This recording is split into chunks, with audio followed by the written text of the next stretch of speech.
Hey guys, welcome back to my channel. For those who are new, my name is Linda and I'm a product designer from Toronto. For today's video, I want to talk about a couple non-design books that have really improved my mindset over the years.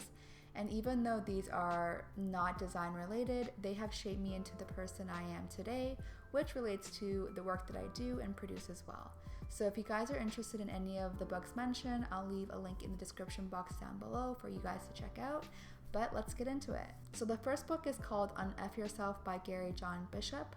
I recommend listening to the audiobook version of this just because Gary himself is reading it to you, so it's a lot more engaging, impactful, and overall he's really fun to listen to. So this is more of a self-help book that gets straight to the point, no BS, on how we can all succeed in life without making excuses. And even though you can probably get this information in another self-help book, I think the difference is the way he delivers the message, where it really sticks with you and makes you want to take action on something in your life. So for me, as a product designer, there were so many times where I wanted to give up and I would essentially blame everything else in the world except for myself. So this book taught me how to take charge of my own life, overcome the fear of failing in anything that I do, and to enjoy the process while doing everything, even though that's hard to do. The second book is called The 7 Habits of Highly Effective People by Stephen R. Covey. So this is another self-help book that goes into detail of the habits people have in order to succeed in life.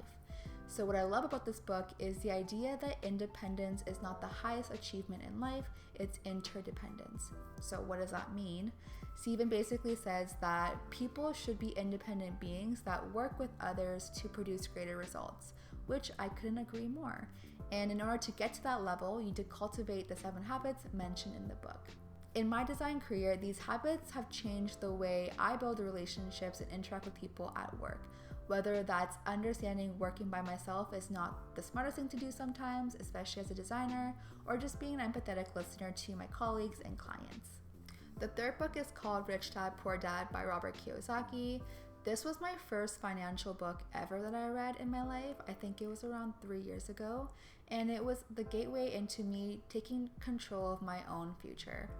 So it's basically telling the story from the author's perspective of his 2 dads, his real dad and his friend's dad, and how they shaped his thoughts around money and investing. So like I said, this book was definitely life-changing for me. It really opened up my mind on how I saw money and how to spend it wisely.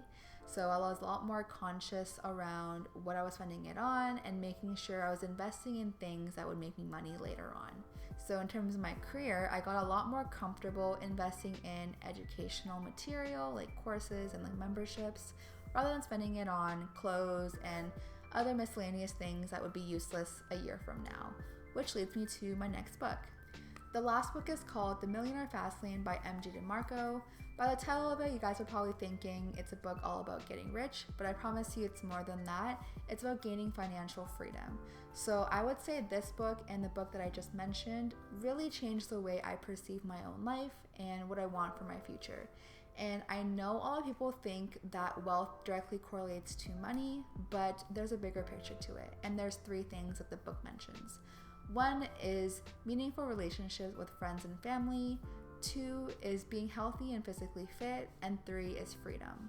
Freedom is what I'm striving towards and kind of what I want for my future, because I feel like once I have that, I can kind of take care of the stuff that has been worrying me and really do the stuff that I want to do. You're probably wondering how this relates to my career. It does. So for me, I found a job that I truly enjoy where I'm making a pretty good impact on society while making pretty good money as well. It doesn't end there though, because even though I enjoy my 9-to-5 job, I have enough time, energy, and effort to work on my side projects that hopefully will eventually get bigger in the future and I can gain that financial freedom. So those are the 4 books that have helped me change my mindset over the past few years. Something I do want to mention before I end this video is that these are the books that have helped me personally, so in no way am I saying that they will help you as well. Especially with the last 2 books, I want to recognize the privilege that I have to think the way that I do around money and all things financial.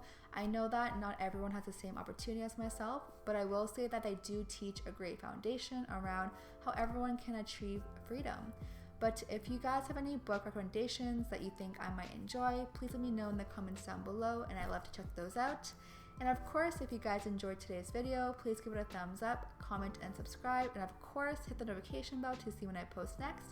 And I'll see you guys in my next video. Bye!